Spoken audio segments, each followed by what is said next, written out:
Bonjour, ici CryptoLé, j'espère que vous allez bien. Aujourd'hui, on est lundi, le 2 octobre. Alors, c'est parti pour la vidéo du jour. Avant tout, une question que j'ai posée ici. Levez la main si vous êtes détenteur de XRP à long terme. OK? Long terme, c'est pas la semaine prochaine, là. On parle de minimum 3 ans et plus. OK? Alors, levez la main si vous êtes détenteur de XRP. J'ai posé la question il y a 1 heure. 27 votes, 96% date qui disent oui. En parlant du prix, 52 cents 39. Ça, c'était vendredi. Proper Party, on a eu un mouvement de 51 cents jusqu'à 54,5. OK? Alors, petit mouvement. On est dans une charte daily présentement. Mon scénario, il est assez simple. On est venu chercher la liquidité qui était ici, à 46 cents 26, la date du 11 septembre. Ensuite, on est en zone discount en dessous de la ligne jaune, OK? Et en haut, premium. Alors, je crois qu'on va monter vers 75 cents, vers le fair value gap qui est ici. Alright? Quand? Aucune idée, mais ça, c'est l'objectif que j'ai en tête. Bon, ici, je voulais parler d'un truc qui, on va voir plusieurs affaires pour le Proper Party, mais un truc que je n'avais aucune idée c'était qui, c'était Brad Garlinghouse. Et il l'a dit ici, et comme toute pour annonce qui intéresse les gens, l'événement de ce soir n'est qu'une célébration, ok, c'était rien qu'un party. Mais j'avais partagé mon récent ajout, il y a un tatou. Ici, là, le monde essaie de déchiffrer qu'est-ce que ça veut dire. Plein de monde qui ont essayé de comprendre qu'est-ce que ça veut dire là, avec des planètes alignées, des choses comme ça. Là. En tout cas, c'était le bras de Brad Garlinghouse. J'avais aucune idée. Je pensais que c'était juste un fanatique qui avait un tatou comme ça, mais bon, lui-même en a un. Là. On voit d'autres personnes ici qui ont des tatous d'XRP. Assez particulier d'avoir ça à cette place-là. Là. Et bon, ça c'est le tatou qu'on peut voir ici de Brad Garlinghouse, qui est pas fini, là. C'est juste comme un début. OK. Avec des photos assez intéressantes. On peut voir qu'il était généreux de son temps, comme j'ai dit l'autre jour. Regardez ici, des photos. OK. Alright. Continue. Une image qui m'interpelle. Bear Market derrière nous. OK. Ça, c'est un exemple d'une photo. Les BTC Maxi. Les gens qui sont dans la peur, l'incertitude et le doute. La SEC est en haut. XRP arrive premier. Et là, ça, c'est des gens qui rient et qui disent « Ah, il a juste été chanceux. » Quand que ça fait genre des années qu'on détient du XRP, on voit ses pieds tout ensanglantés, là, parce qu'il y a eu plusieurs épreuves avant d'arriver au bout de la colline. Et la vie, c'est comme ça. C'est pas juste une ligne straight, comme par exemple, comme celui-ci. C'est pas juste une ligne straight de même. Okay, c'est des up and down, et vous devriez le savoir avant d'arriver à la fin d'un événement. On fait ça, on peut même descendre, hein? Et après ça, c'est compliqué. Et on continue à monter, il y a beaucoup d'épreuves. Alright. Ici, j'ai trouvé une vidéo assez intéressante d'un montage de 24 heures crypto qui dit que notre heure approche, sachez ce que vous détenez. Et la vidéo est la suivante. Regardez bien, assez intéressante. Dans le monde des détenteurs de XRP, nous ne sommes pas étrangers aux défis du marché. En tant que pionniers dans ce domaine, nous avons traversé des tempêtes et aujourd'hui nous sommes plus forts que jamais. N'oubliez pas que les grandes choses prennent du temps. Le parcours du XRP témoigne de notre croyance inébranlable en un avenir financier meilleur. Nous avons assisté à la baisse des prix, ressenti l'incertitude et observé les hauts et les bas des marchés. Il y a eu des moments où nous avons remis en question notre engagement, nous demandant si notre patience serait un jour récompensée. Mais voici la vérité. La patience est notre plus grande vertu. Dans un monde de gratification instantanée, nous avons appris à tenir bon et à maintenir notre XRP avec détermination. Nous avons appris que le succès dans ce domaine ne se mesure pas en jours ou en semaines, mais en vision à long terme que nous partageons. En tant que pionniers, nous comprenons que des changements significatifs ne se produisent pas du jour au lendemain. C'est un voyage rempli de défis, mais chaque revers est une opportunité de retour. et nous avons montré à maintes reprises que nous avions la résilience nécessaire pour rebondir plus fort. Considérons donc le marché des pièces de rechange comme une opportunité de croissance et d'apprentissage. Rappelons que les plus belles choses sont souvent le résultat de la patience et de la persévérance. La force de notre communauté ne réside pas seulement dans notre technologie, mais aussi dans notre détermination collective à y parvenir. Nous sommes des pionniers, et les pionniers vont de l'avant, même face à l'adversité. Le marché baissier n'est qu'un chapitre de notre histoire et nous sommes les auteurs de notre destin. Ensemble, nous continuerons à construire, innover et repousser les limites de ce qui est possible dans le monde de la finance. En fin de compte, lorsque les marées tourneront et que les marchés augmenteront, nous resterons debout et témoignerons du pouvoir de la patience, de la persévérance et d'une conviction inébranlable. Notre heure viendra et quand ce sera le cas, les récompenses seront plus douces parce que nous les aurons méritées. Pas seulement en tant qu'investisseurs mais aussi en tant que pionniers qui croient en une vision qui change le monde. Gardez la foi dans la communauté XRP, nos meilleurs jours sont encore à venir. Ceci étant dit. OK. Intéressant. Vidéo que j'ai trouvée de 24 heures crypto. OK. Un autre ici, tweet intéressant, que Bitcoin égale un bêta test coin. XRP et XLM sont le projet final. Il me semble parfaitement logique que David Schwartz devienne Ripple. Okay? Le CTO de Ripple et aussi Jeb McCaleb qui a aidé à participer là au projet, hein, se lance pour créer, lui, de son côté, Stellar. Alors, XRP et XLM peuvent symboliser tout ce qui a de la valeur dans le grand livre. N'importe quoi est tokenisable. Les créateurs du XRPL, qui est David Schwartz, Arthur Brito et Jed McCaleb, sont les Satoshi Nakamoto. C'est comme ces trois-là. Moi, je suis d'accord avec cette vision-là en passant. Hein. Comme ces trois-là qui ont créé le code. Puis moi aussi, je trouve que Bitcoin, c'est un peu comme un test. Hein, tout de suite après la crise financière de 2008, comme par hasard, Bitcoin arrive. Et ils testent pendant des années. Et par la suite, une version améliorée arrive, qui est le XRPL.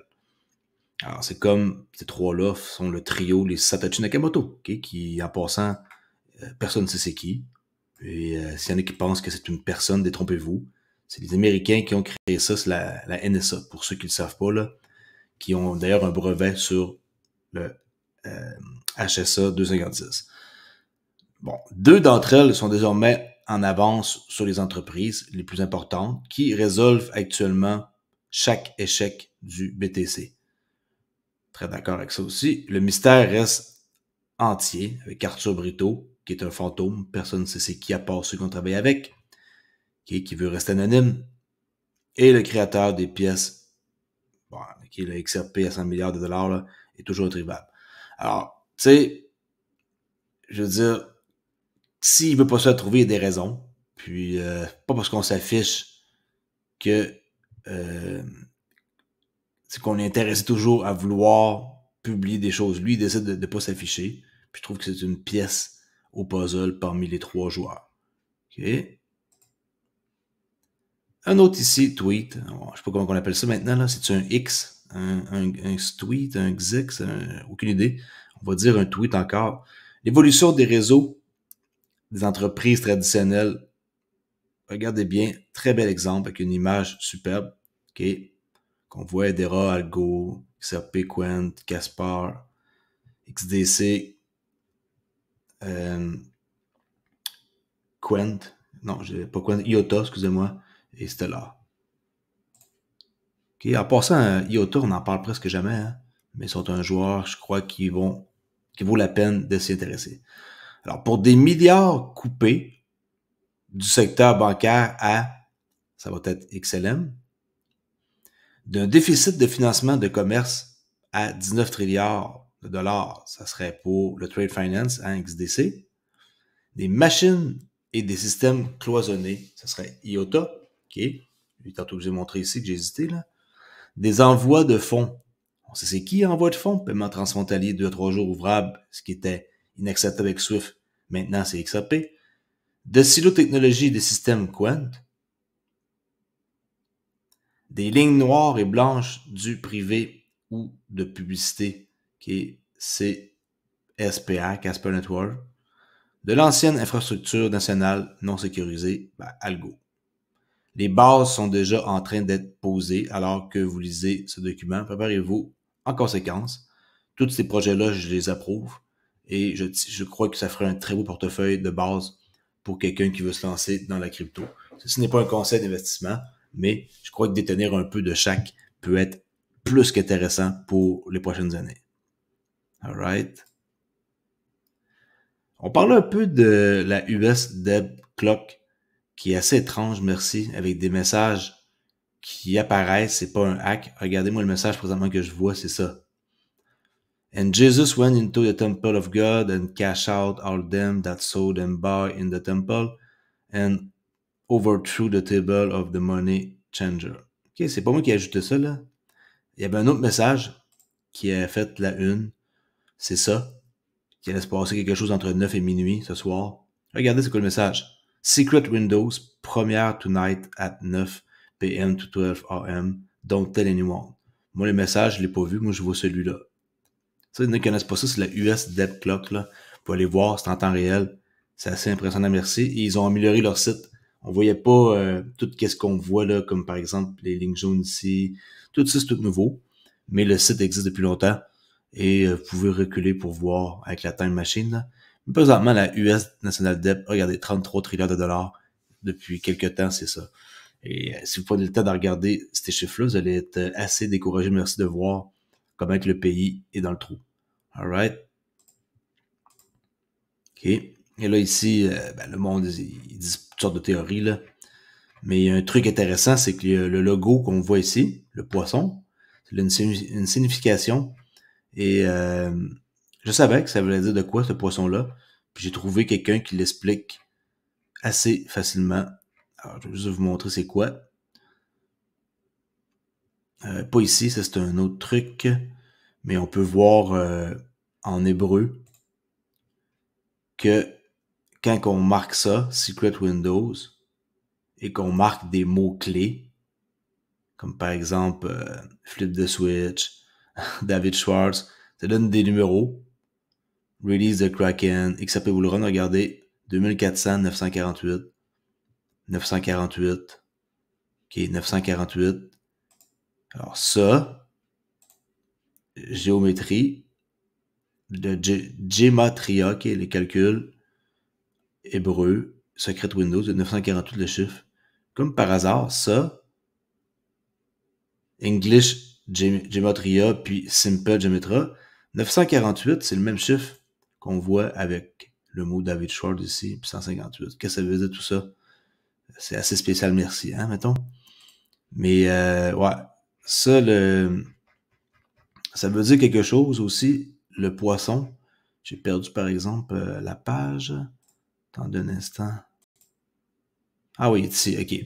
Le sceau de timbre Ichtis, je sais pas comment le prononcer, là. Il s'agit d'un sceau de timbre paléo-chrétien comportant un symbole qui est un poisson, dans le fond, c'est ça que ça veut dire. Le symbole Ichtis, okay, on va dire juste le symbole du poisson, est l'un des premiers symboles utilisés par les chrétiens. Le mot Ichtis signifie poisson en grec. Cependant, c'est aussi un acronyme en grec pour Jesus Christos.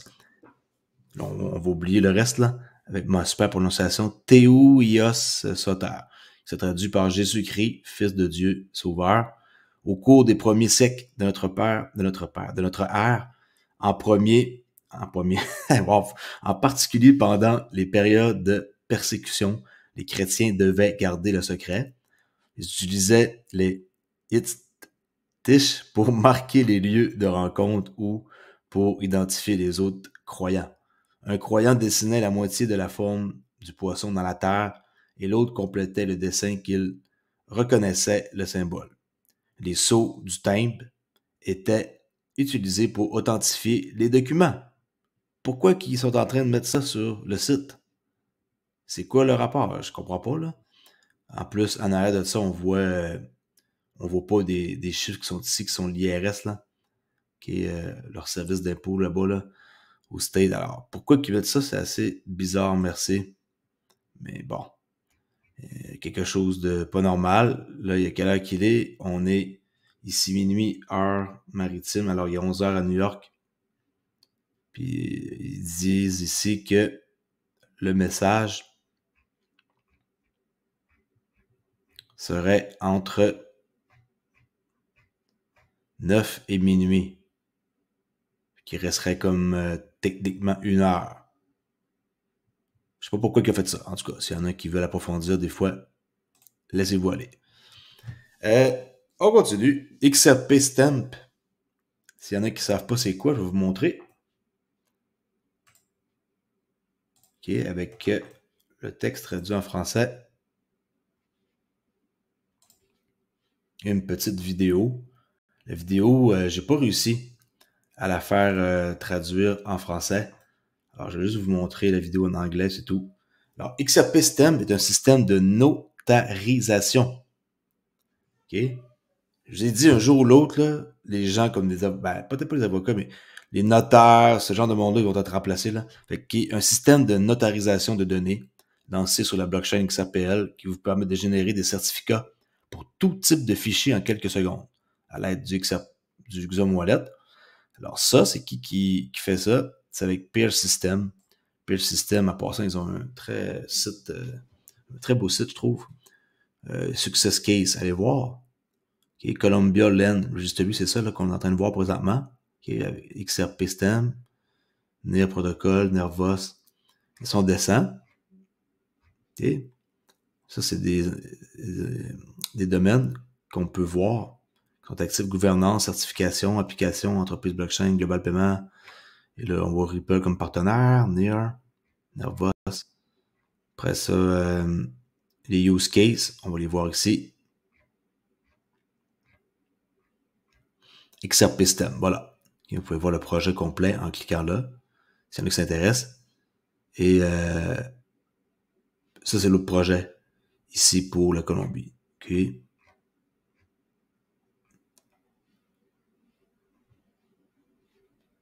Et la vidéo est la suivante. Je vais enlever le son, là, au cas où j'ai un strike. Tout ce qui est de documents, il faut que ce soit à quelque part en sécurité sur la blockchain. Et des fois, les documents, ça peut être un document important. Un contrat de vente pour une maison, par exemple. OK? Tout ça sur la blockchain décentralisée, bien sûr. Vous allez voir de plus en plus de projets vont se construire sur le XRPL. Vous allez voir là, dans les prochains mois, là, il va y avoir beaucoup de choses qui vont se construire.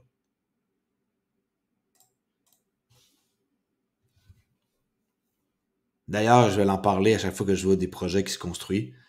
C'est pas parce que là, on parle de Ripple, les banques, les pools de liquidité, les AMM, que les banques vont détenir du XRP, toutes ces grosses affaires-là, les dérivés, la tokenisation des bons, des actions. Il y a aussi des projets aussi qui se construisent qui vont être utiles pour plein de choses, là. C'est pas juste comme les paiements transfrontaliers, là. Ça, c'est une affaire que Ripple font, tu sais, avec les banques, de leur donner un logiciel, puis qu'après ça, ils vont avoir envie de l'utiliser. Mais il y a d'autres choses qui vont exister là-dessus, qui se construisent, qui doivent être utiles. OK. C'est très intéressant. Ici, cette personne-là, Vandel, qui dit qu'il y a 3 questions qui se posent avant d'investir dans la crypto. Et les questions sont les suivantes. Quelle est l'ampleur du problème auquel il s'attaque? L'ampleur du problème à laquelle Ripple s'attaque, c'est quoi? OK? Quelle est l'ampleur? Ben, l'ampleur du problème que Ripple essaie de résoudre est énorme. OK? Alors, dans quelle mesure, le problème auquel il s'attaque est vital? Ben, c'est vital, là. Les paiements transfrontaliers, c'est un truc qu'il faut que ça devienne facile, instantané et qu'il n'y ait plus d'argent qui dort dans les comptes nostraux et que les paiements, les gens puissent envoyer ça de n'importe où dans le monde facilement. Et 3, sont-ils supérieurs dans leur domaine? Ben oui, c'est des pionniers. Ripple, il n'y a personne qui leur arrive à l'achever. OK? C'était l'art, mais ça va être un autre tarte, un autre point de la tarte qu'ils vont prendre comme business. J'ai pas peur que ce soit un concurrent direct, ça c'est clair. Ici, on peut voir que Ripple a une annonce publicitaire dans un match de Première Ligue en Angleterre. Alors, c'est une image que je vais vous montrer. Regardez Ripple comme partenaire ici à côté des autres là, pour un match de foot. Image que j'aime toujours regarder. La roadmap, les dérivés, n'oubliez pas, c'est là-dedans que Ripple veulent aller taper, comme on dit là, où ce qui va avoir le plus d'argent à aller chercher, c'est dans les dérivés. OK? Ça, c'est 1 quadrillon, c'est plus que ça, c'est 1.4. 1,4 quadrillon, puis ça, c'est juste les dérivés. 1,4, les commodités, les bons du gouvernement, les banknotes. Quand on additionne tout ça et qu'on met un paquet d'autres choses qui existent, c'est pas juste ça, mais les dérivés, c'est le marché. Le marché de 1 quadrillion de dollars, 1.4, pour être plus précis, qui nous intéresse. Alright? On voit un exemple de à quoi le prix du XRP pourrait ressembler là. Là, c'est un exemple que si on avait 500 trilliards sur un là, c'est pas le cas, là. Je pensais pas qu'on ait autant que ça.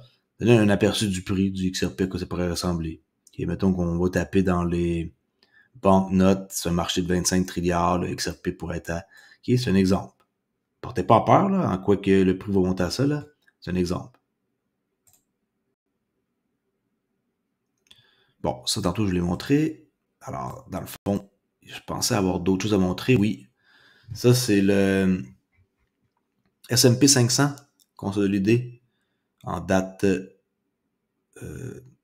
ici du 9-26, qui est 26 septembre. On peut voir les positions des commerciaux qui nous intéressent. J'ai fait un petit graphique ici, j'ai rajouté des choses. En quoi que, après avoir eu ce mouvement impressionnant-là au mois de mai, même si on est en net long depuis plus de une année, pour moi ici, on était en train de vendre pour acheter. Et là, un gros mouvement comme ça, on est en train d'acheter pour vendre. Et c'est ce qui est en train d'arriver. On est présentement ici en zone d'achat et on est net. Alors, pour ceux qui se demandent s'ils doivent acheter ou vendre, présentement, tout ce qui est ici, idéalement, ce serait de vendre, même si on est en net long. On va monter pour tout le temps descendre. Okay, on monte pour descendre, okay, on monte pour descendre. Ça va être plus technique. Et pour ceux qui s'intéressent, de faire un tour sur mon autre chaîne Traderolly et mon Discord Traderolly. Allez voir dans la description si vous voulez plus d'informations. J'ai un autre Discord pour ceux qui ne le savent pas, qui s'appelle Traderolly. Et que là-dessus, je vais faire une vidéo demain matin sans faute. J'étais censé la faire en fin de semaine, mais j'ai pas eu le temps. Aujourd'hui, j'ai été aux pommes avec les enfants qui cueillent des pommes. Et on a fait une activité là. Fait que ça ici, je tenais à vous montrer ça. Je vais en parler dans la prochaine vidéo de les positions que les commerciaux ont. Mais dans d'autres choses que le Forex, on peut voir ça dans n'importe quoi. Là, je suis sur le S&P 500, mais on peut aller voir ça. Et ça nous permet de trader dans le même sens que les commerciaux. C'est eux qui injectent l'argent. Alors, si vous êtes dans le même sens qu'eux, ça l'aide énormément. That's it. As-tu d'autres choses que je voulais vous montrer? Ah oui, ben le genre de trade que vous pouvez faire et que ça pourrait vous arriver un jour. Ça, c'était avec le CAD-Yen vendredi. Position est-ce qu'on pouvait prendre après avoir venu chercher la liquidité de la veille dans les buy stop. Et un autre exemple avec l'euro. Présentement, ça c'est monthly chart, daily chart, 1 heure chart. Là, on peut voir que après avoir pris les stops qui étaient ici dans une monthly chart, on avait juste à être patient et attendre que le prix nous indique qu'il redescend et on prend position dans une unité de temps plus petit et on garde notre position jusque où? Mon objectif pour l'euro est dans les 1,02$. Okay? Alors, j'étais vendeur et je suis toujours vendeur sur l'euro USD depuis un sacré bout qui est depuis le 20 juillet. Je suis vendeur et je crois que ça va aller chercher 1,02. Objectif dans les prochaines semaines peut-être. Peut-être prochain mois, ça dépend. Là, ça, c'est monthly. peut prendre plusieurs mois avant d'arriver à 1.2, mais mon objectif, c'est 1.02. Alright. Alors, ça, c'était pour la petite partie du monde qui aime le trading. Venez faire un tour si ça vous intéresse. Je vais vous montrer des choses que personne ne montre. Ou du moins, en français, ça, je vous en donne ma parole. Je vous signale que je ne suis pas un conseiller financier. Faites vos recherches avant d'investir dans la crypto. La crypto, c'est dangereux comme n'importe quel produit d'investissement. Et venez faire un petit tour sur le sondage ici. Levez la main si vous êtes détenteur d'XRP à long terme. Et on comparera les réponses demain sans faute. Ici Crypto Libre, abonnez-vous à ma chaîne. Ciao!